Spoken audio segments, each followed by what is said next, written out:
maka kita akan mempelajari bahwasanya dosa yang telah kita kemarin sampaikan, dosa yang pertama yaitu adalah dosa ketika kita mendapati. Dosa yang dianggap biasa itu adalah perbuatan syirik. Masya Allah, astagfirullah. Antum tahu aja ya. Sensitif berarti antum.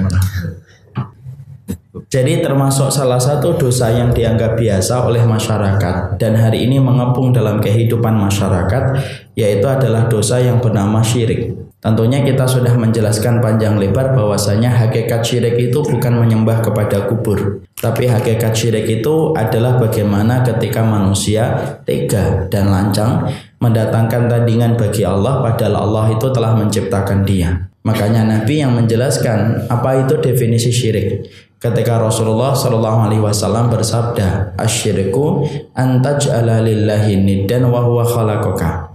Sesungguhnya syirik itu adalah kamu mendatangkan tandingan bagi Allah padahal Allah itu yang menciptakan kamu. Karena siapapun yang berani mendatangkan tandingan bagi Allah, maka dia telah membuka pintu yang bernama kesyirikan. Pintu itu menyimpan api yang membakar semua kebaikan dan pahala yang telah dia lakukan susah payah.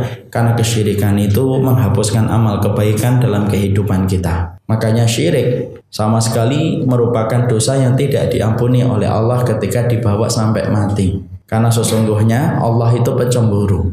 Dan saking besarnya sifat Allah yang pencemburu, makanya Allah tidak memberikan tempat bagi mereka di antara hambanya ketika berbuat kesyirikan, kecuali Allah menghapuskan semua kebaikan yang telah dia lakukan selama hidupnya ketika dia berani mencampurkan ibadah itu dengan kesyirikan. Makanya inilah yang menjadikan kita, orang yang melakukan kesyirikan itu ibarat dia punya racun. Satu sisi dia punya susu, satu gelas, kemudian punya racun 3 tetes. Maka 3 tetes kesyirikan itu menghancurkan susu 1 gelas. 1 susu amal itu hilang menjadi tidak tersisa di hadapan Allah. Karena sesungguhnya kesyirikan itu betul-betul menghapuskan amal kebaikan dalam kehidupan kita. Kita sudah jelaskan panjang lebar tentang syirik. Sekarang kita buka pada halaman yang ke-14. Fenomena-fenomena kesyirikan itu apa? Nah, ini penting.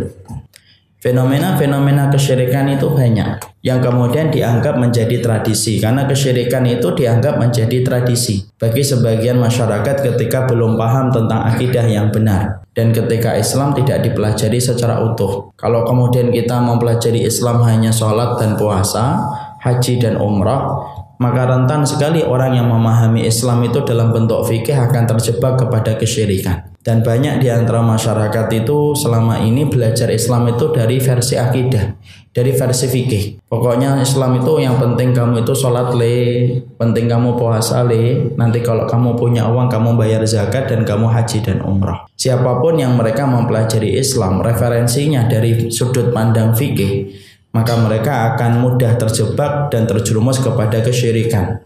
Karena pembahasan tentang syirik tidak pernah kita dapatkan dalam pembahasan fikih, tetapi pembahasan syirik merupakan pembahasan yang termasuk dalam ranah ilmu akidah dan tauhid. Makanya disinilah kita memahami apa yang menjadi sebab kesyirikan itu, apa yang menjadi contoh kesyirikan itu. Maka Syekh Shalih Al-Munajjid menyampaikan salah satu di antara fenomena kesyirikan dari contoh-contoh yang beredar di masyarakat adalah menyembah kepada kuburan. Nah, sebelumnya kita akan terangkan dulu. Tentunya kita paham ya, kuburan itu ibarat mata pisau yang bisa mendatangkan manfaat dan bisa mendatangkan madarat. Karena kalau kita tidak memahami secara utuh, bisa jadi kita benci kepada kuburan karena menganggap kuburan itu tempat kesyirikan. Padahal kalau kita tidak paham, bisa jadi kita bisa berpikir yang semacam itu. Padahal kuburan itu merupakan salah satu bagian dari kehidupan syariat ini, dan sesungguhnya ada kebaikan pada kuburan kalau kita mengikuti apa yang disampaikan Nabi dan tidak berlebih-lebihan. Tadi saya mengatakan bahwasanya kuburan itu bagaikan mata pisau. Sebagaimana mata pisau itu bisa mendatangkan manfaat dan bisa mendatangkan keburukan dan madarat berdasarkan siapa yang memakai pisau itu. Siapa yang melakukan pisau itu dan menggunakan pisau itu dalam kebaikan, berbuah manis dengan kebaikan. Dan siapapun yang menggunakan pisau itu dalam keburukan, berbuah buruk dengan kepahitan. Sama dengan kuburan. Kuburan itu kita harus paham. Kuburan itu merupakan salah satu tempat di mana tempat itu merupakan tempat yang disampaikan oleh Nabi menjadi tempat kita untuk mengingatkan mati. Jadi secara sunnah itu sebenarnya syariat ini memandang kuburan itu merupakan salah satu pusat atau salah satu di antara perkara yang bisa melembutkan hati kita. Makanya Nabi kemudian menerangkan kepada kita dalam hadis yang sahih, "Kuntu nahaitukum an ziyaratil kuburi fazuruha fa innaha tuzahitu fil qalbi wa tudzakiru anil akhirah." Makanya Nabi sampai menerangkan tentang ziarah kubur. Kuntu nahaitukum, dulu saya itu melarang kalian untuk berziarah kepada kuburan. Tetapi sesungguhnya sekarang aku menyuruh kalian dan memerintahkan kalian untuk datang ke kuburan. Karena sesungguhnya kuburan itu mengingatkan kalian kepada kematian dan menjadikan hati kalian itu menjadi zuhud dalam urusan dunia kalian. Di situ kita mendapati kuburan itu apabila kita mengerti bagaimana penjelasan yang sunnah, kuburan itu memberikan manfaat. Karena kuburan itu menjadikan diri kita mampu zuhud dalam urusan dunia ini dan mampu menjadikan kita mengingat mati. Karena mengingat mati merupakan benih yang menumbuhkan banyak kebaikan dalam kehidupan kita. Makanya saya sampaikan sebentar ikhwan. Apakah mengingat mati itu sebagaimana benih yang menumbuhkan banyak kebaikan? Iya. Imam Qurtubi menerangkan di dalam kitabnya At-Tadhkirah li Ahwalil Mauta. Di dalam kitab itu Imam Al-Qurtubi berkata, orang yang mengingat mati itu ibarat benih yang menumbuhkan banyak kebaikan. Kalau dirinya dalam hidupnya itu sempit, kalau dia mengingat mati, maka kesempitan yang dia rasakan akan bebannya itu lebih ringan ketika dia paham kesempitan itu ada batasnya dan ada garis finishnya yang bernama kematian. Makanya ana dan antum tiba-tiba ditimpa dengan ujian dan cobaan yang berat. Seakan-akan itu menyempitkan dada kita dan menjadikan beban pundak kita menjadi berat dalam hidup ini. Antum berpikir mati, maka sesungguhnya beban itu akan menjadi ringan karena kita tahu ternyata beban berat dan cobaan yang kita rasakan ini ada batas akhirnya dan ada garis finishnya. Makanya mengingat mati yang asalnya sempit dadanya menjadi lapang karena dia paham sesungguhnya ketika kita meninggal dunia semua cobaan dan semua kesempitan dan kepahitan hidup yang kita rasakan akan hilang seiring ketika kita menutup mata dan berpindah ke alam barzakh. Jadi orang katanya enak. Makanya kan Masya Allah ya, orang mati itu pada dasarnya rahmat. Kalau dia memang orang yang sabar, kematian itu rahmat baginya. Karena dia akhirnya bertemu manis dengan semua hasil perbuatan baik yang dia lakukan di masa hidupnya. Makanya kemudian mengingat mati bagi orang yang sempit dan mendapatkan banyak cobaan, mengingat mati itu melapangkan hidupnya. Bagi orang yang lapang, mengingat mati pun ada kebaikannya. Apa? Supaya siapapun mereka yang lapang hidupnya dan dimudahkan untuk mendapatkan fasilitas hidup, maka dia harus paham selapang-lapangnya hidupnya antum dan selapang-lapangnya hidupnya saya. Ketika kita mendapatkan kemudahan dalam hidup, ingat itu ada batas akhirnya, yaitu kematian. Tidak perlu sombong dan tidak perlu menyombongkan diri dan tidak perlu tinggi hati terhadap pencapaian apa yang kita peroleh. Karena apa? Itu pun kalau garis ajal sudah datang, kita tinggalkan dan kita diwajibkan mewariskan itu kepada anak cucu kita. Makanya mengingat kematian itu ada banyak kebaikan. Makanya Rasulullah termasuk yang selalu ziarah kubur untuk mengingatkan beliau kepada kematian. Makanya saya sampaikan dalam pertemuan mungkin sebelumnya, Rasulullah itu kalau ziarah kubur, maka ziarah kuburnya Nabi ketika di Madinah ke kuburan Baqi, dan itu beliau lakukan di waktu malam, dan tidaklah beliau datang ke kuburan di Baqi yang berada di Madinah kecuali Rasulullah tahu sesungguhnya mengingat kematian mendatangi kubur itu membuat zuhud dalam perkara dunia dan menjadikan kita ingat kepada kematian. Maka itulah yang kita pahami. Jadi kuburan itu ada kebaikannya, ada kebaikannya. Makanya ketika kita mendapati hati yang keras, sarannya para ulama itu apa? Ya datang ke kuburan. Dan datang ke kuburan itu merupakan salah satu bentuk sunnah untuk melembutkan hati. Makanya siapapun yang mendapati hatinya keras, hatinya kasar, salah satu perkara yang melembutkan hati kita yaitu adalah mendatangi kuburan. lalu kemudian melihat gundukan-gundukan tanah, merenungkan dirinya bagaimana nanti ketika terbujur kaku di alam kubur dan apa yang harus dia lakukan di dalam kuburan itu, maka itu melembutkan hati. Makanya kuburan itu merupakan tempat yang paling tepat memberikan nasihat kepada hati kita. Walaupun hari ini Masya Allah ya, fitnah itu luar biasa, malah akhirnya kuburan itu hilang fungsinya untuk mengingat mati. Hari ini tuh saking kerasnya hati manusia dan hitamnya hati manusia, justru malah kuburan itu menjadi tempat kemaksiatan. Itulah fitnah zaman hari ini, Masya Allah. Sampai kita mendapati banyak kuburan dijadikan sarang kemaksiatan. Kita mendapati orang pacaran itu banyak yang di kuburan sekarang. Ya. Saya pernah ngajar di salah satu masjid dekat kuburan itu. Dulu kalau di depan Telkom Jakarta Timur ada namanya Perumpung ya. Ya, maka di depannya itu kuburan, Pak. Ada satu masjid di pojok. Setelah kita ngelewatin kuburan, pojoknya itu masjid. Tapi dia di luar area masjid. Masya Allah itu. Sampai kemudian orang bermaksiat, ada motornya, tidak ada orangnya. Masya Allah. Dan ternyata tiap semakin malam semakin ramai itu. Dan akhirnya hilang fungsinya. Masya Allah ya. Fitnah betul-betul luar biasa zaman ini. Dan akhirnya fungsi kuburan pun yang asalnya mengingatkan kita kepada kematian, hari ini hilang. Fungsi kuburan tidak lagi mengingatkan mati karena kerasnya hati, sampai kuburan itu tidak lagi berfungsi untuk melembutkan hati. Ibarat sakit, Pak, kalau sakit itu sudah berat, dosisnya itu dinaikkan itu pun juga tidak bisa menyembuhkan. Sampai 1000 dosis pun dinaikkan, maka kemudian itu pun tidak menyembuhkan. Kenapa? Sakitnya sudah terlalu berat. Tapi kalau kita kembalikan kepada sunnah, hati ana dan hati antum apabila masih berada pada hanifnya dan berasal pada fitrahnya, sesungguhnya kuburan merupakan tempat yang tepat untuk mengingatkan kita kepada kematian. Makanya ini merupakan perkara yang harusnya dilakukan ketika kita mendatangi kuburan untuk mengingatkan mati. Dan ini termasuk sunnah. Jadi orang yang duduk di kuburan kemudian dia merenungkan tentang kematian, maka sesungguhnya selama itu dia mengingat kematiannya, maka selama itu pula dia akan mendapatkan pahala di sisi Allah ketika dia melonggarkan waktunya mengingat kematian ketika dia datang ke kuburan. Dan itu termasuk sunnah yang hari ini luput dari pandangan kita. Makanya disebut dengan sunnah mahjurah, sunnah yang tertinggal. Tidak banyak orang yang melakukan. Salah satunya adalah berdiam diri sejenak di kuburan untuk melembutkan hati. Ketika hati kita keletihan merespon dunia, tidak ada habis-habisnya. Ya. Makanya kemudian di sinilah kita paham. Berarti sesungguhnya kuburan itu menempati porsi istimewa di dalam syariat. Sampai melembutkan hati itu adalah mendatangi kuburan.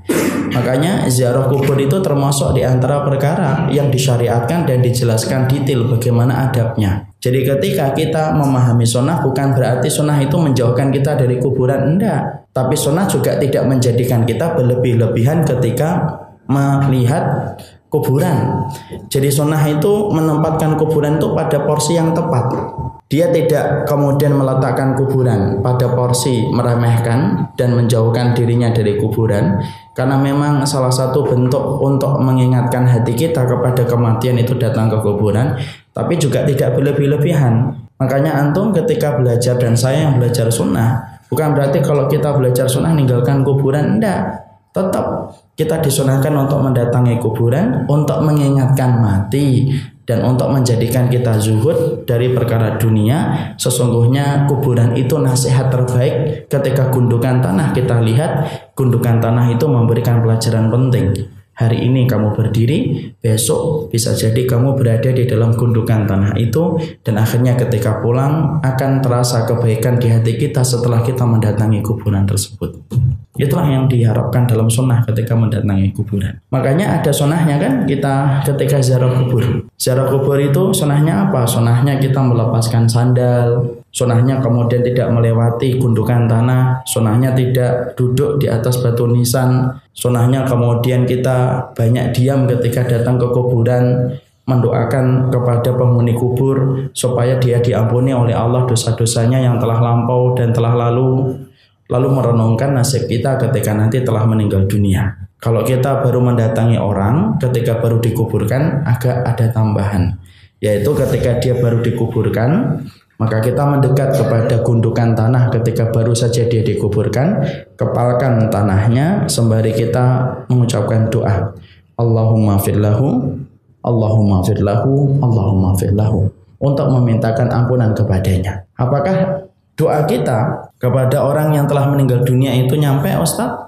Walaupun kita bukan anaknya, walaupun kita bukan ahli warisnya dan kerabatnya, jawabannya nyampe. Loh kan kita bukan anaknya Ustaz. Kan hadisnya jelas itu. Idza mata ibnu Adam inqata'a amaluhu illa min salasin.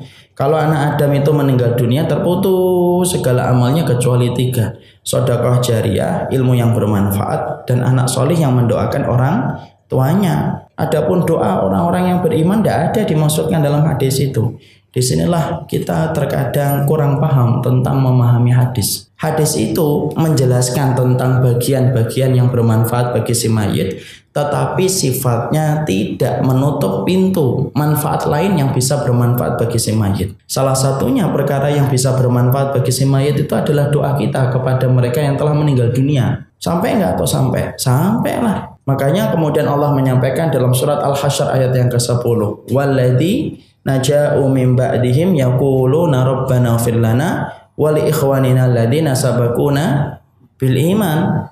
Orang-orang yang beriman dan orang-orang yang kemudian beriman setelah mereka itu berdoa, ampunilah dosa kami dan dosa-dosa orang-orang sebelum kami yang telah mendahului kami dalam iman. Kalau memang doa orang mukmin kepada mukmin yang lainnya, walaupun dia tidak terikat nasab dan darah, tidak nyampe. Ngapain Allah menyampaikan surat Al-Hasyr ayat yang ke-10 itu dalam kehidupan kita? Karena sesungguhnya ayat itu memberikan faedah.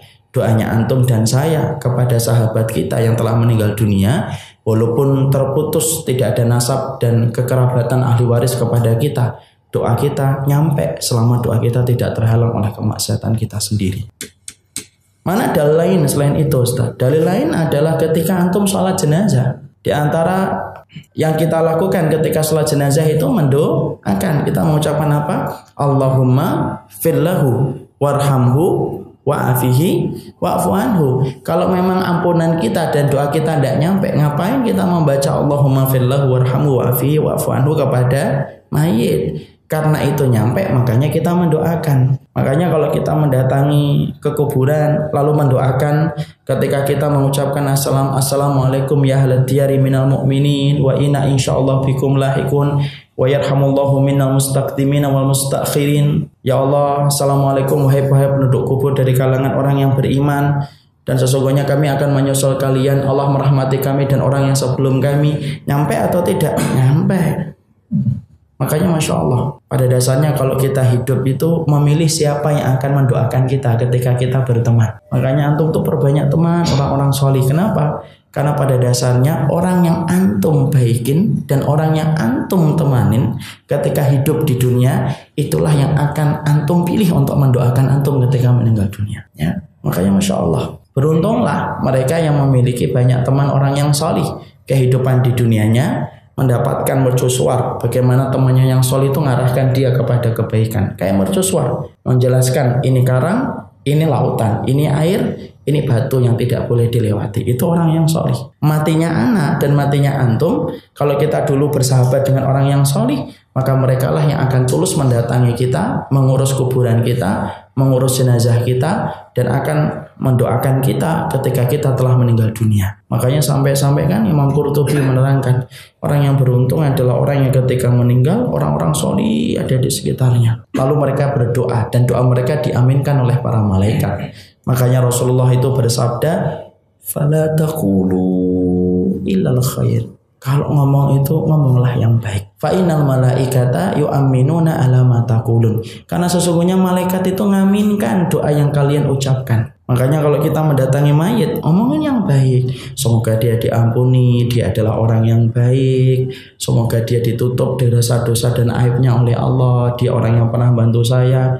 Maka itu didengarkan oleh malaikat dan diaminkan dan menjadi sebab kebaikan bagi si mayit ketika dia terbujur kaku di alam barzakh. Itulah fungsinya kita datang ke kuburan. Dan kuburan menempati posisi yang penting untuk melembutkan hati. Jadi antum sedang stres ke kuburan, ingat kepada kematian. Dan itu termasuk sunnah yang hari ini banyak di antara kita yang meninggalkannya. Padahal mendatangi kuburan termasuk di antara sebab kebaikan hati dan melembutkannya. Sekarang setelah kita mengetahui begitulah sifat sunnah ketika mendatangi kuburan, tapi kita juga tidak menutup mata bahwasanya kuburan itu menjadi salah satu tempat kesyirikan apabila kita menyikapi kuburan itu berlebih-lebihan. Makanya tadi saya terangkan, antum kalau belajar sunnah itu berarti menempatkan kuburan itu pada porsinya, tidak meninggalkan sama sekali seakan-akan kuburan itu tidak penting dan tidak perlu hadir dalam hari-hari kita, tapi juga tidak melebih-lebihkan. Karena kita juga tidak menutup mata bahwasanya di antara perkara yang melampaui batas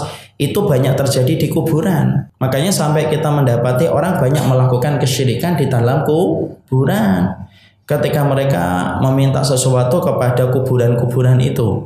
Makanya Nabi sampai-sampai ketika beliau itu masih berdakwah di kota Mekah selama 13 tahun, makanya Nabi melarang para sahabatnya datang ke kuburan. Kenapa? Nabi tahu salah satu tempat kesyirikan itu adalah kuburan. Mana dalilnya Nabi melarang untuk ziarah kubur ketika di Mekah? Loh kan tadi hadisnya sudah kita baca. Kuntu nahaitukum an ziyaratil kubur. Aku ini melarang kalian untuk datang untuk ziarah kubur. Dan kenapa Nabi melarang pada saat di kota Mekah para sahabat untuk dilarang untuk datang ke kuburan ketika di Mekah?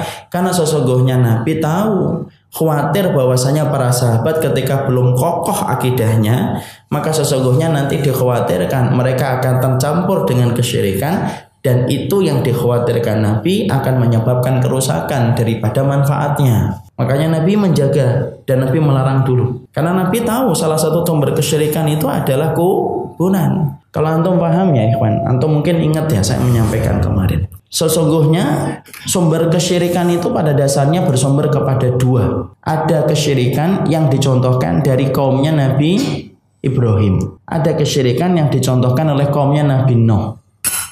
Sesungguhnya kesyirikan kaumnya Nabi Ibrahim itu adalah mereka meyakini benda-benda di langit itu memiliki kekuatan sebagaimana Allah memiliki kekuatan di dalam kehidupan alam semesta. Itu syiriknya kaumnya Nabi Ibrahim. Makanya mereka kan menyembah kepada matahari, bulan, sebagaimana dialognya Nabi Ibrahim kepada kaumnya, nyembah matahari, nyembah ke bulan.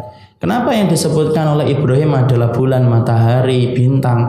Karena kulturnya masyarakat Ibrahim, umatnya Ibrahim itu menyembah syiriknya itu kepada benda-benda di langit. Ya, jadi kalau kita dapetin hari ini sisa-sisa itu bangsa Yunani sampai mereka syiriknya kepada benda-benda di langit, Pegasus, Sailor Moon, itu merupakan bagian dari sisa-sisa kultur kesyirikan dari masyarakatnya Nabi Ibrahim itu mungkin. Ya. Yang kedua kata Imam Ibnu Katsir, yang kedua itu kultur kesyirikan itu dicontohkan dari masyarakatnya Nabi Nuh.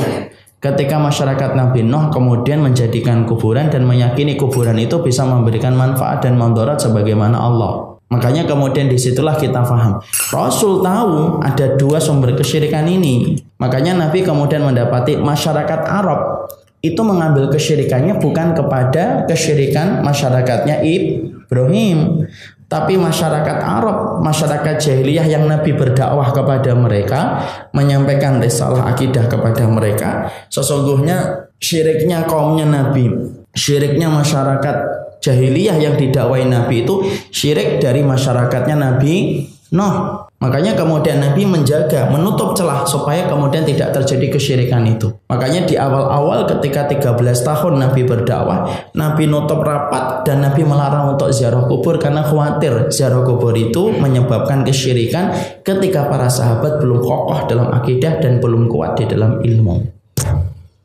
Tapi setelah kemudian Nabi mendapati para sahabat semakin kokoh akidahnya, semakin kuat dalam perjalanan hijrah ke Madinah, maka di situ kita mendapati sesungguhnya Rasul kemudian memerintahkan para sahabat untuk ziarah kubur.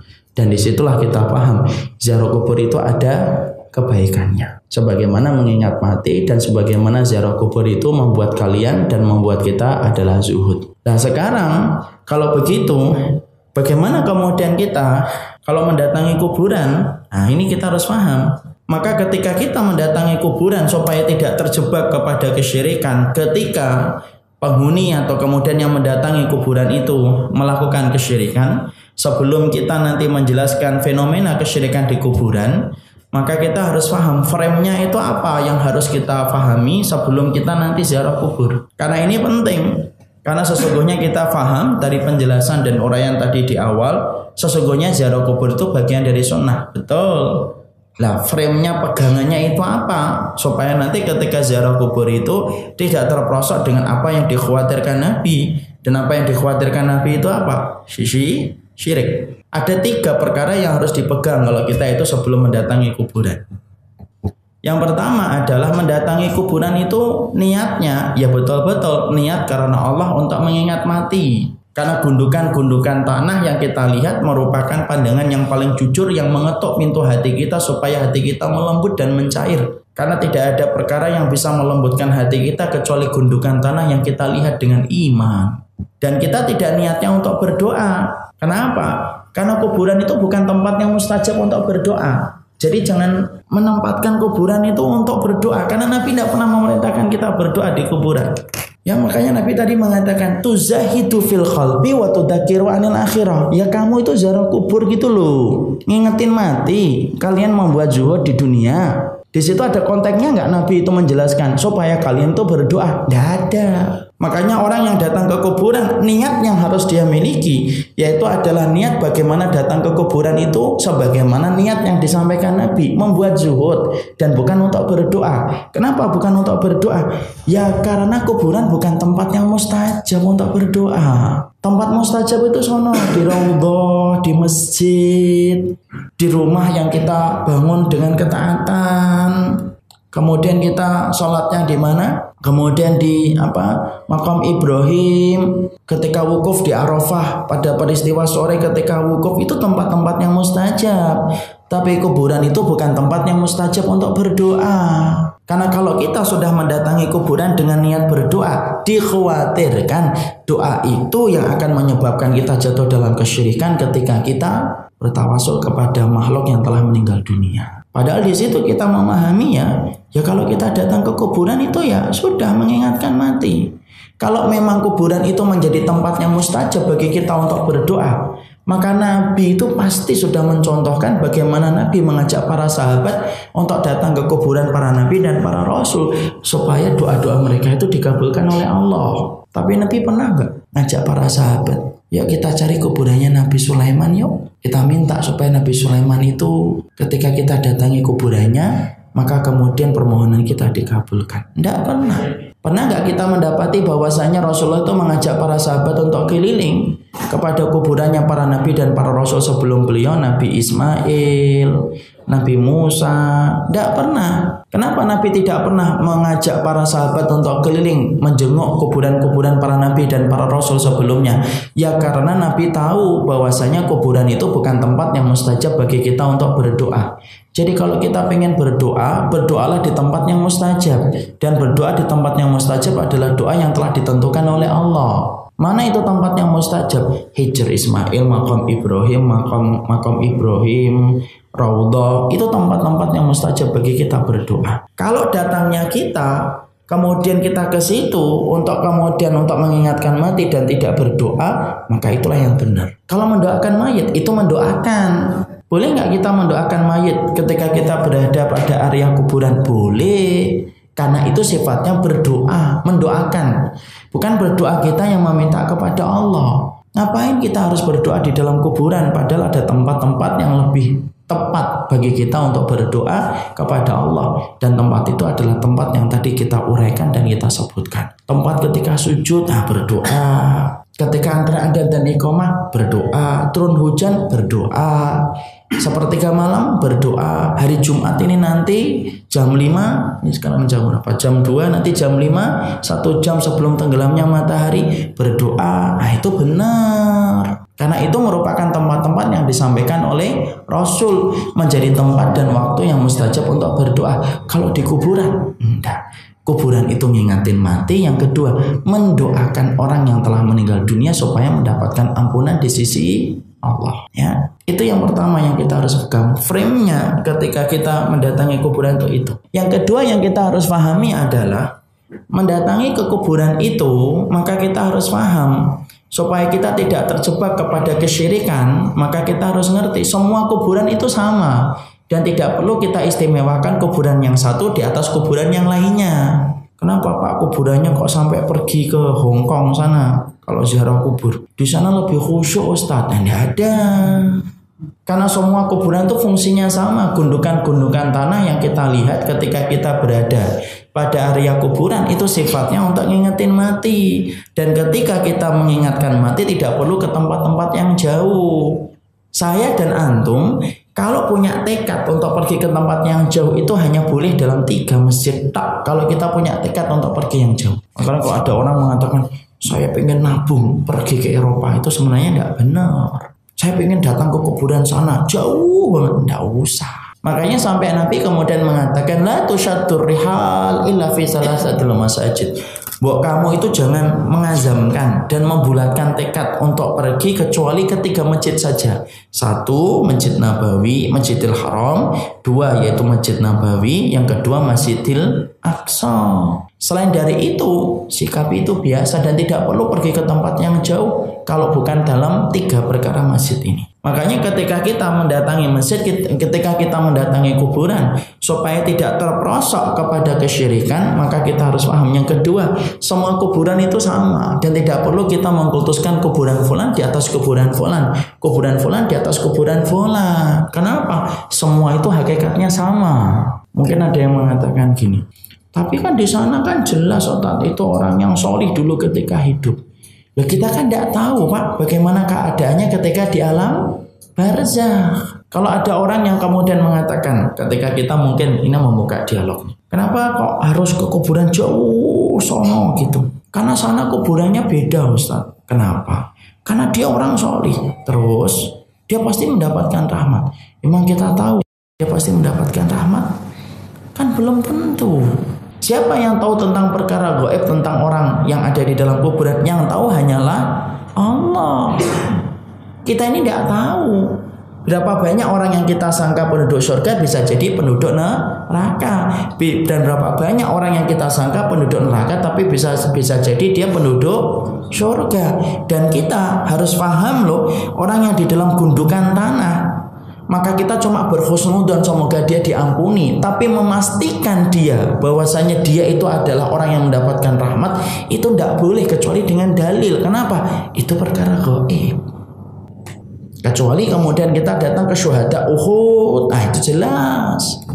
Tapi orang-orang selain sahabat-sahabat yang telah mendapatkan jaminan dari Allah dan Rasulnya kalau dia penduduk surga, kalau kemudian orang-orang selain mereka, maka hukumnya kita tidak ngerti. Kalau kita tidak ngerti, maka kita memposisikannya dan kita memandangnya kuburan itu sebagaimana umumnya. Kita berhusnudzon, kita berbaik sangka bahwasanya semoga dia diampuni, tapi tidak boleh menetapkan bahwasanya dia itu adalah orang yang mendapatkan rahmat dalam kuburan. Kenapa? Prasangka kita ini sering salah. Masa Ustaz? Iya. Mana dalilnya kalau prasangka kita sering salah kalau nyikapin orang? Loh, kita ini apa enggak pernah membaca sebuah hadis? Ada sebuah hadis Rasulullah SAW, ya, yaitu ketika Nabi sedang berjihad bersama dengan para sahabat. Lalu kemudian Nabi tiba-tiba berkata kepada para sahabat ketika melihat sepak terjang seseorang yang begitu gagah berani di area pertempuran. Lalu kemudian Nabi berkata, kalian tahu nggak orang ini penduduk surga atau penduduk neraka? Para sahabat ngomong dia penduduk neraka, penduduk surga ya Rasulullah. Kenapa? Karena gagah berani di atas kudanya menerjang dan melabrak setiap musuh-musuh Allah dalam peperangan itu dengan pedangnya. Ibarat kata pedangnya itu bermandikan darahnya musuh-musuh Allah. Nabi mengatakan tidak, sebaliknya lah, innahu min ahlin nar, dia penduduk neraka. Loh, sampai ada satu sahabat yang kemudian penasaran dengan itu, ngikutin sahabat yang dikatakan Nabi sebagai penduduk neraka, diikutin terus dan barulah tahu ternyata sahabat yang tadi dikomentari Nabi sebagai penduduk neraka tiba-tiba tersabet dengan pedang. Saking dalamnya pedang itu melukai tubuhnya, dia jatuh dari kudanya, dan ketika jatuh dari kudanya maka dia merasakan sakaratul maut. Tidak kuat rasa sakit dan perih yang dia rasakan dari sakaratul maut,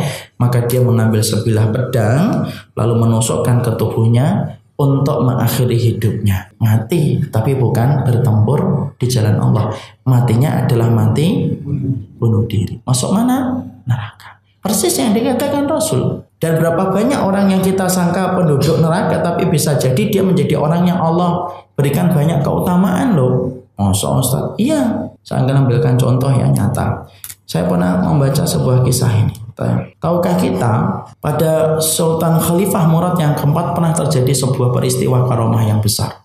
Ya karomah. Tiba-tiba Sultan Murad itu ingin datang ke satu wilayah yang dia tidak tahu kenapa dia ingin datang ke wilayah itu. Akhirnya Sultan Khalifah Murad yang keempat itu yang menguasai wilayah Turki Utsmani. Kemudian dia mengkompromikan, memusyawarahkan dengan bawahannya. Kemudian disepakati, oke, nggak apa-apa Khalifah kalau ingin datang ke sana. Tapi satu ya, berpakaian sebagaimana rakyat jelata ya. Khair, insya Allah. Datang dia ke tempat itu ya. Ketika sudah datang ke tempat itu, kita harus paham, dia tidak tahu alasan apa tiba-tiba ingin datang ke tempat itu. Dan ketika datang ke tempat itu, Masya Allah, ketika dia datang ke tempat itu, pertama kali disambut dengan pemandangan yang tidak lumrah. Ada jenazah mati di pinggir jalan dan tidak ada yang menggubrisnya. Orang itu lalu lalang, tidak ada yang menggubrisnya. Kemudian Khalifah Murad yang bernyamar menjadi rakyat jelata itu mikir, loh ini kok tidak ada yang melaksanakan kewajibannya sebagai muslim kepada muslim. Bertanyalah kepada orang yang lalu lalang, kenapa kalian biarkan jenazah ini itu kalian biarkan? Apa komentar manusia saat itu? Ramai mengatakan dia peminum khamar, dia pezina. Yaudah biarin saja itu. Kemudian Khalifah akhirnya tahu, oh ini pezina dan peminum khamar. Sampai orang enggan untuk ngurus mayitnya dan jenazahnya ketika mati. Dan mereka mengatakan biarkan itu sesama peminum khamar yang akan ngurus nanti mayatnya. Khalifah, bagaimanapun dia khalifah, punya tanggung jawab moral kepada rakyatnya. Dan ini termasuk rakyatnya. Akhirnya dia, sudahlah kita yang akan urus kalau orang tidak mau ngurus. Kemudian dia bertanya kepada orang lalu lalang itu di mana rumahnya jenazah itu dan mayat itu. Ditunjukkan salah satu tempat. Dibawa itu mayatnya dan jenazahnya ke tempat yang ditunjukkan. Diketok pintunya. Dan ternyata disambut oleh seorang istri yang pecah tangisnya ketika mendapati jenazah suaminya dibawa ke rumah. Istrinya kemudian berkata, suami saya meninggal. Iya. Di mana? Di satu jalan. Tidak ada yang membantu suami saya? Tidak ada. Kamu siapa? Saya bukan orang sini. Apa yang dikatakan orang-orang tentang suamiku, pezina dan peminum khamar? Apa alasan mereka tidak mau ngurus suamiku? Karena dia pezina dan peminum khamar. Ibarat kata sampah masyarakat. Kemudian istrinya nangis. Kemudian istrinya berkata, sesungguhnya suamiku bukan pezina dan bukan peminum khamar. Sesungguhnya suamiku ketika hidup, maka beliau kalau punya uang suka memborong minuman khamar. Kemudian minuman khamar dibawa pulang. Lalu kemudian minuman khamar itu dituang di kamar mandi dan dia berkata kepadaku, moga-moga ya istriku, ketika kita membeli dan memborong khamarnya dan kita buang, mengurangi dosa-dosanya dia di hadapan Allah. Karena khamar yang dia jual tidak menjadikan orang mabuk ketika kita membuangnya di tempat yang kotor. Dan suamiku sering mendatangi pezina, ditarik atau kemudian diajak pezina itu datang ke rumah, dikasih uang. Dan dia berkata kepada pezina itu, ini uang dan rezeki, pakai dan ambil untuk menutupi kebutuhanmu, dan tidak perlu kamu menjual tubuhmu selama kebutuhanmu masih tercukupi dengan uang yang aku bagikan. Dan istrinya tahu betul apa yang dilakukan suaminya setiap malam ketika dia mendapatkan rezeki. Kemudian istrinya berkata, jangan terus lakukan itu wahai suamiku. Nanti kalau orang itu tahu perbuatan yang kamu lakukan, maka orang itu akan menyangka kamu pezina dan peminum khamar. Dan aku sudah mendengarkan kabar bahwasanya mereka berkata kamu itu pezina dan peminum khamar. Tapi suaminya berkata, tidak apa-apa, itu omongan orang. Yang aku inginkan adalah ridhonya Allah. Kemudian istrinya berkata, iya, tapi nanti kalau kamu mati tidak ada yang ngurus jenazahmu ketika kamu nanti meninggal dunia. Maka kemudian akhirnya sang suami itu berkata, kalau nanti mereka tidak mau mengurus mayatku ketika aku mati, karena mereka menyangka aku pezina dan peminum khamar, maka aku meminta supaya Allah mengirimkan khalifah untuk mengurus mayatku ketika aku meninggal dunia. Dan dikabulkan kontan oleh Allah. Dan ternyata yang di hadapannya siapa? Sultan Murad yang keempat, Sultan Murad Ar-Rabi. Dan itulah yang ngurus jenazahnya. Dan orang itu yang menyamar tadi menyampaikan, sayalah Sultan Murad dan saya juga tidak pernah tahu kenapa tiba-tiba saya diarahkan oleh Allah untuk datang ke sini. Faedah dari pelajaran itu apa, akhi? Faedah yang saya ingin sampaikan adalah kita tidak pernah tahu tentang orang. Makanya ketika kita mendatangi kuburan, lalu kemudian kita melebihkan satu kuburan di atas kuburan yang lainnya dan merasa ini adalah kuburan orang yang solih. Kalaupun beliau orang yang solih, moga-moga Allah rahmati, tapi memastikan bahwasanya dia mendapatkan rahmat di dalam kubur itu siapa yang tahu. Makanya kita tidak boleh kalau mendatangi kuburan itu kemudian melebihkan kuburan fulan di atas kuburan yang fulan. Kita hanya diwajibkan husnudzon saja, berbaik sangka secara umum. Moga-moga orang yang ada di dalam kuburan ini diampuni oleh Allah, dirahmati oleh Allah, dimaafkan dan dihapuskan dosa-dosanya oleh Allah. Sudah, tapi memastikan bahwasanya dia mendapatkan kenikmatan kubur tidak boleh. Dan memastikan bahwasanya dia di dalam kubur mendapatkan adab tidak boleh. Kenapa memastikan itu tidak boleh? Karena itu perkara ghaib. Kalau kita sudah berani memastikan kuburan fulan itu kemudian lebih mulia daripada kuburan fulan dan memastikan yang di dalam kuburan itu mendapatkan rahmat, di situ pintu yang bisa menjerumuskan kita untuk berbuat syirik ketika kita ingin mendapatkan sesuatu dari kuburan itu, ketika menganggap kuburan itu lebih istimewa daripada kuburan yang lain. Makanya yang kedua, kalau datangi kuburan itu sama kuburan sama. Jadi antum ketika kemudian pengen untuk ingat mati, nggak usah pergi jauh-jauh lah. Saya pengen Ustaz pergi kemana? Ke Turki. Ngapain? Ziarah kubur. Lah ngapain ke Turki ziarah kubur jauh-jauh? Kan mengingat mati. Betul, mengingat mati. Tapi kan ingat mati kan kuburan semua sama. Saya lebih khusyuk di sana Ustaz, lebih dingin karena musim dingin. Ya kalau itu. Tapi kalau mengingatin mati itu semuanya tempat sama, ya. Dan bagi kita adalah ketika kita kemudian di situ, maka kita memahami betul sesungguhnya ketika kita berada pada area kuburan, semua kuburan itu sama. Dan tidak boleh bagi kita menganggap kuburan fulan lebih mulia daripada kuburan fulan, kecuali kita mengembalikan persoalan gaib itu hanya kepada Allah. Makanya frame yang kedua kalau datangin kuburan supaya tidak terjatuh dalam kesyirikan, ini yang kedua kayak gini, ya. Maka kemudian yang ketiga kita harus memahami. Yang ketiga, kalau datang ke kuburan itu yang kita harus pahami itu apa? Yang kita menjadi pegangan kalau kita datang ke kuburan, kita memahami betul bahwasanya siapapun apabila orang itu sudah telah meninggal dunia, maka urusannya dan urusan kita itu sudah berbeda. Makanya disebutnya alam kubur itu apa? Alam barzakh. Apa itu alam barzakh sih? Kenapa disebut alam kubur itu disebut alam barzakh? Ada yang tahu kenapa disebut dengan barzakh? Apa sih artinya barzakh? Saya ulangi ya, ini pertanyaan. Apa sih artinya barzakh? Antum jangan nunggu dari saya nanya. Apa sih artinya barzakh? Antum dulu lagi. Apa artinya barzakh? Apa artinya? Saya tidak membutuhkan senyuman. Saya membutuhkan jawaban dan kepastian dari dirimu. Apa sih artinya barzakh? Apa artinya barzakh? Alam kubur. Kan kubur kan tempatnya. Alamnya disebut alam barzakh. Kan alam yang dilewati kita itu alam janin, alam dunia, alam barzakh, alam mahsyar. Kemudian 4 alam itu akan mengarahkan kita kepada 2 terminal. Terminal surga, terminal neraka. Kenapa disebut barzakh? Persinggahan. Apalagi antum alam tidur. Sebutin aja semua, nanti pasti ada yang benar satu insyaallah. Apa antum mau nyumbang suara? Persinggahan sudah. Pembatas, pemisah. Tembok yang tebal itu namanya barzakh, pemisah. Antum buka surat Al-Mu'minun yang ke-100. Sudah? Surat yang ke-23. Siapa yang baca? Surat yang ke-23. 23 itu setelah 22 ya. Sebelum 24. Dibaca. Ayat yang ke-100. Baca aja. Agar aku dapat berbuat kebajikan yang telah aku tinggalkan. Sekali-kali tidak. Sungguh itu adalah dalih yang diucapkannya saja. Dan di hadapan mereka ada barzakh. Sampai pada hari mereka dibangkitkan. Apa artinya barzakh?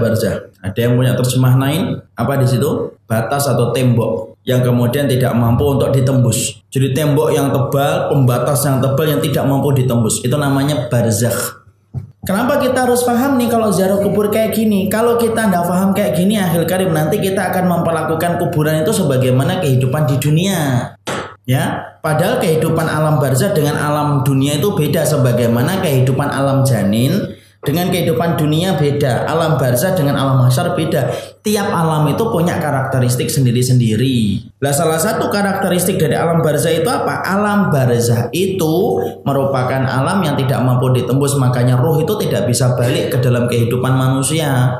Balik ke rumahnya, kemudian tiduran di kamarnya karena kangen. Tidak ada. Kenapa? Karena ada barzakh. Makanya kalau ada ayat kan bainahuma barzakhul la yabghiyan, yaitu ada dua laut yang kemudian antum menang, lihat gak batasan laut gitu, yang satu saja dengan di sisi lain itu beda warnanya, laut ini dengan laut ini, dan seakan-akan ada tepinya yang tidak mungkin dilewati. Itu namanya barzah itu. Makanya ketika dinamakan barzah, maka kita pahami alam kubur. Ketika kita mendatangi dalam ziarah kubur, kita harus paham dia berada pada alam barzah. Sehingga keterikatan kita dengan mereka sudah tidak ada kecuali keterikatan doa, amal solih yang kita berikan. Adapun keterikatan urusan mereka dengan urusan kita sudah tidak ada. Mereka bisa nggak dengerin omongan kita? Ya nggak bisa. Anak barzah kok. Kalau mereka masih mendengarkan omongan kita, ya sedih nanti di dalam kuburan. Kenapa kamu sedih hari ini? Ya masih diomongin tuh di atas. Padahal kemudian sudah barzah. Dan banyak di antara kita yang tidak sadar bahwasanya kita menempatkan kuburan itu seakan-akan kehidupan dunia kan. Ada yang datang ke kuburan ngomong sama kuburan, "Bu, gimana kabarnya, Bu? Saya aja." Ya sebenarnya enggak salah juga ngomong sama kuburan itu. Saya enggak menyalahkan loh, tapi ada faedahnya enggak lah. Mendengarkan ibu kita ini enggak lah. "Bu, ini calon saya, Bu. Cakep ya, Bu ya."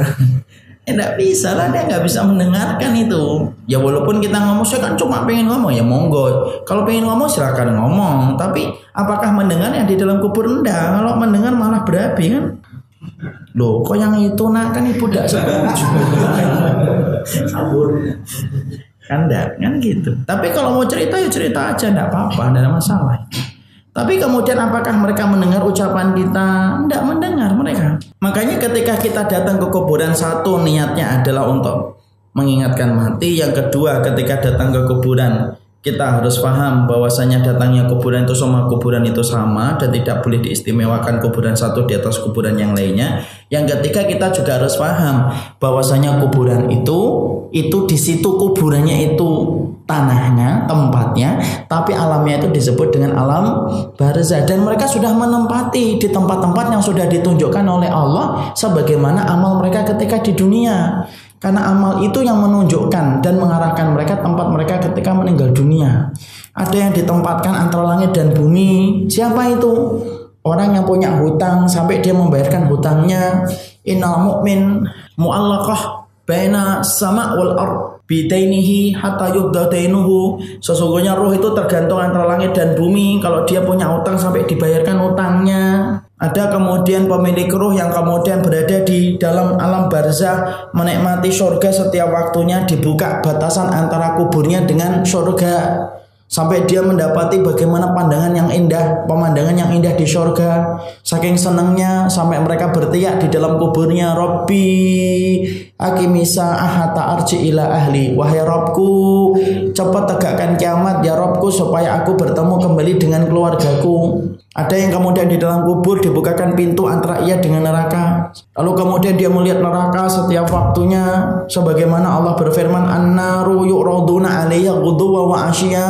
Neraka itu diperlihatkan kepadanya pagi dan sore kepada mereka untuk merasakan betapa pedihnya adab Allah. Ada yang kemudian ditaruh oleh Allah ruh itu di mana, yaitu di periuk, kemudian dipanggang tiap waktunya. Siapa? Pezina. Beda-beda, dan urusan mereka sudah menyibukkan mereka. Dan itulah kehidupan mereka di alam barzah. Sudah beda dengan kehidupan mereka dulu ketika dunia, sudah beda. Kalau kita tidak memahami ini, maka nanti kita akan memposisikan bahwasanya alam kubur itu sebagaimana kehidupan normal di dunia. "Mbah, masih ingat saya nggak, Mbah?" Ini kan kayak gitu. Ya karena mungkin belum tahu, mungkin belum paham. Sampai kemudian akhirnya terjadilah apa yang dikhawatirkan, yaitu kesyirikan. Makanya kalau ziarah kubur, maka 3 perkara ini harus dipegang dulu. Kalau kita sudah memahami 3 perkara ini sebelum kita ziarah kubur, insya Allah kita akan terjaga dari berbagai macam fenomena kesyirikan itu.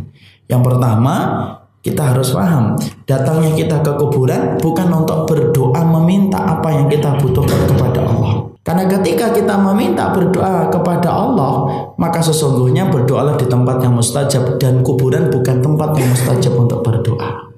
Yang kedua, yaitu adalah ketika mendatangi kuburan kita harus paham, semua kuburan itu pada dasarnya itu semuanya sama. Dan tidak boleh bagi kita melebihkan satu kuburan dengan kuburan yang lainnya, kecuali kita secara sepintas berhusnudzon, semoga semua yang di dalam kuburan kalau dia beriman kepada Allah dan hari akhir mendapatkan ampunan dari Allah. Dan yang ketiga, sesungguhnya kita harus paham, di dalam kuburan itu ada alam yang dinamakan alam barzah. Dan alam barzah itu sudah tidak ada sangkut pautnya dengan kehidupan kita di dunia ini. Makanya ketika berada di kuburan, maka fahami betul, sesungguhnya yang di hadapan kita sedang berada di alam barzah, dan dia tidak bisa balik dalam kehidupan di dunia ini, karena ada pembatas yang tidak mungkin ditembus ketika sudah berada di alam barzah. Ya, maka itulah yang menjadikan kita akan terhindarkan dari kesyirikan. Makanya biasanya orang, kenapa kok sampai ada perilaku kesyirikan Ustadz ke dalam kuburan? Ya tadi, karena belum paham. Sampai kemudian akhirnya ketika belum paham terjadilah kesyirikan, meminta sesuatu kepada apa yang di dalam kuburan, dan menyangka bahwasanya di dalam kuburan itu akan memberikan manfaat dan madarat sebagaimana Allah memberikan manfaat dan madarat. Tapi saya sampaikan ya ikhwan, orang itu melakukan kesyirikan itu banyak sebab. Jadi orang-orang yang mereka melakukan kesyirikan di dalam kuburan mereka itu banyak sebabnya. Kalau kita tidak memahami, maka sesungguhnya kita ini kemudian akan menyamaratakan orang-orang yang mereka melakukan kesyirikan dengan sama perlakuan kita. Padahal kita harus paham loh ya, masyarakat yang hari ini sampai melakukan kesyirikan, contohnya di kuburan, itu ada berbagai macam sebab yang menjadikan mereka bisa berbuat kesyirikan itu. Satu, karena banyak yang tidak ngerti, karena banyak yang tidak paham.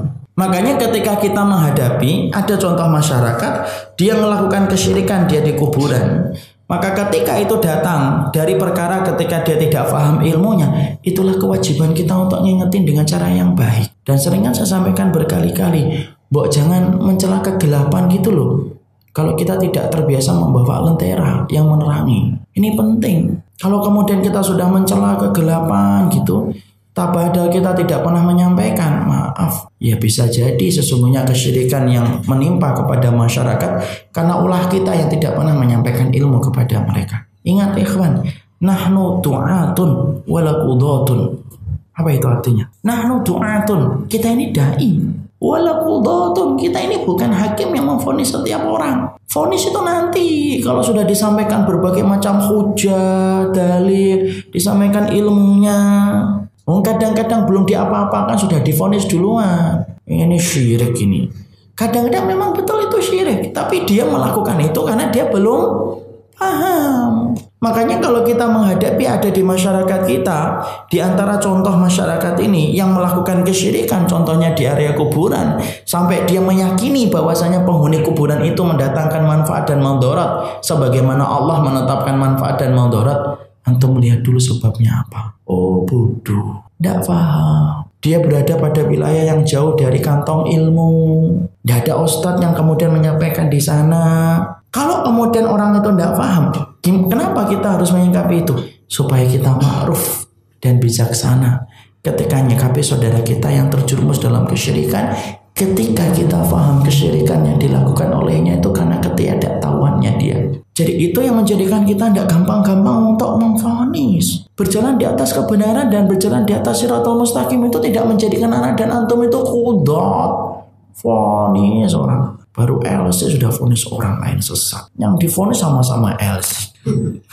Tidak layak lah. Nah doa, kita ini doa. Kita ini dai, bukan kudat kita ini. Makanya komunitas yang kemudian sering ya, kalau yang menyampaikan ilmu sering memvonis, sama itu. Nanti kemudian produk-produk taklimnya pun sama, pemvonis semuanya. Padahal kemudian yang dibutuhkan umat hari ini itu bukan vonis kita. Yang dibutuhkan oleh umat itu adalah bimbingan kita dulu. Vonis itu butuh atau tidak? Butuh lah, vonis itu tetap butuh. Karena batasan di antara agama ini tuh batasannya dibuat dengan ketetapan vonis. Ini salah, ini benar, ini hak, ini batil, ini sunnah, ini bid'ah. Betul, itu memang ada. Tapi perangkat untuk menyampaikan dulu harus disempurnakan. Makanya supaya kemudian kita paham, ada yang melakukan kesyirikan, yaitu adalah ketika dia melakukan kesyirikan itu disebabkan karena kebutuhan. Dan saya ingatkan itu, ikhwan, kalau di Jakarta dan Jabodetabek, antum bersyukur akhir karim. Antum dihidup dalam satu komunitas yang banyak orang itu mendapatkan asupan ilmunya mudah. Antum nyari kajian subuh bisa, praduha ada, duha ada, pada duhur ada, pada asar ada, pada maghrib ada, pada isya ada. Yang belum ada itu tengah malam yang belum ada. Tapi itu pun ada acara lagi kan, mabit juga masih ada. Coba kalau di kampung-kampung susah sih. Antum tiba-tiba datang memfoni ini syirik.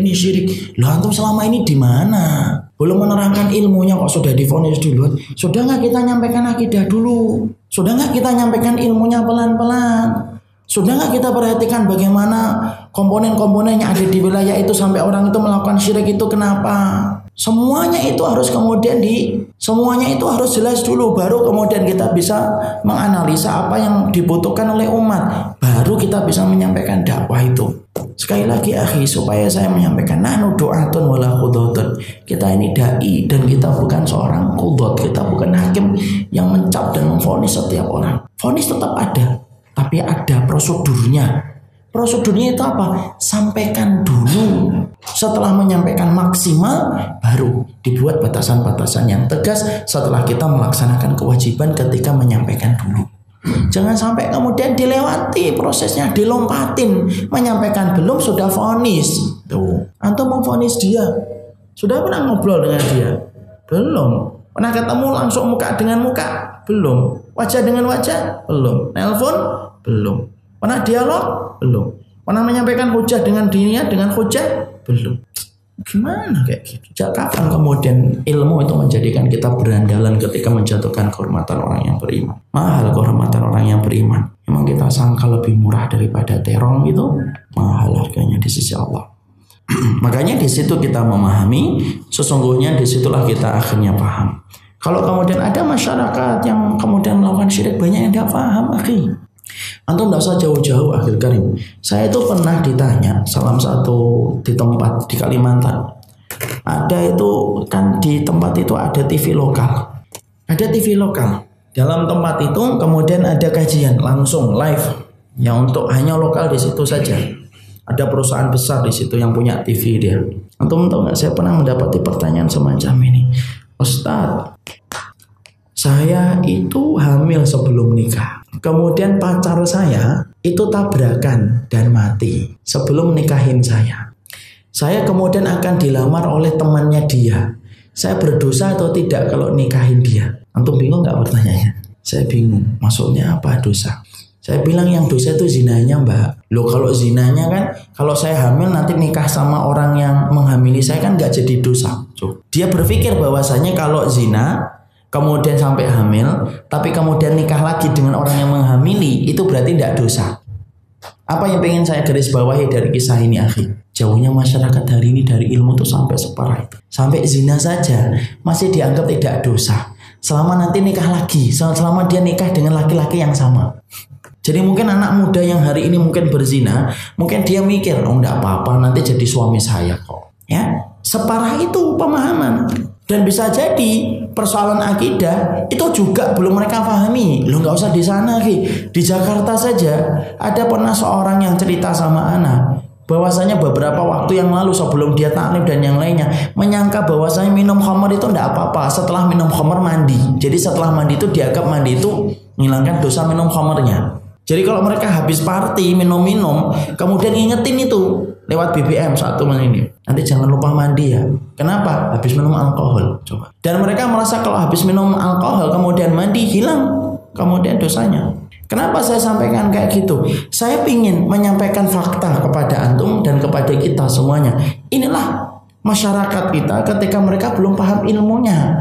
Makanya ketika kita menghadapi ada fenomena kesyirikan, salah satunya tumbuh subur di tempat-tempat kuburan sampai melampaui batas ketika menyikapi kuburan tidak sebagaimana penjelasan Nabi, ya memang itu syirik, tapi bisa jadi kesyirikan yang mereka lakukan karena bodohnya mereka disebabkan kita yang tidak nyampe ilmunya kepada mereka karena banyak sebab yang menjadikan kita harus muhasabah dan introspeksi. Jadi itulah yang menjadikan akhirnya kita paham. Jadi itulah yang akhirnya kita paham syirik itu kemudian menyembah kuburan. Kapan kita syirik kepada kuburan itu bisa terjadi? Kalau menganggap penghuni kuburan bisa mendatangkan manfaat dan mudarat sebagaimana Allah. Ya fulan, syafi'ni, ya fulan, tolong saya. Ya fulan, saya butuh mobil. Ya fulan, saya butuh rumah. Ya fulan, anak saya mau nikah. Kemudian kita sampaikan fulan itu. Padahal fulan itu tidak bisa mendatangkan manfaat dan mudarat apapun. Wong ketika hidup aja tidak bisa mendatangkan manfaat dan mudarat kecuali ketetapan Allah, apalagi ketika meninggal dunia. Makanya siapapun yang meyakini dan beriman bahwasanya penghuni kuburan tertentu bisa menetapkan manfaat dan mudarat, maka itulah yang menjadi salah satu tempat kesyirikan di area kuburan. Dan itulah yang menjadi tugas kita, mengingatkan saudara kita yang belum paham. Silahkan datang ke kuburan, tapi sifatnya untuk mengingatkan mati, menjadikan hati kita zuhud. Dan kita tidak diperbolehkan mendatangi kuburan ketika membawa keyakinan bahwasanya kita punya kebutuhan, lalu kebutuhan itu akan terpenuhi ketika kita mendatangi kuburan. Kenapa? Kuburan itu bukan tempat yang mustajab untuk berdoa. Kuburan itu bukan guci miliknya Aladin yang ketika digosok kemudian datang semua kebutuhan kita. Karena kuburan itu sebagaimana yang dijelaskan Nabi, mengingatkan kita kepada kematian dan jangan melampaui batas kalau melihat kuburan. Apapun yang melampaui batas itu batil. Ya, itu yang kita pahami. Sekarang mari kita buka pada halaman yang ke 17. Setelah kita membahas contoh kesyirikan yaitu di kuburan, ada contoh kesyirikan yaitu bernadar. Apa itu nadar? Gimana sih hukumnya nadar? Boleh atau enggak sih Ustadz? Ada yang mengatakan katanya nadar itu datang dari orang bakhil. Itu kata siapa ya? Boleh enggak kita nadar? Kalau enggak boleh, gimana kalau saya sudah nadar? Wajib memenuhi atau tidak? Bagaimana nadar yang jatuh dalam syirik? Nah itulah pembahasan kita selanjutnya.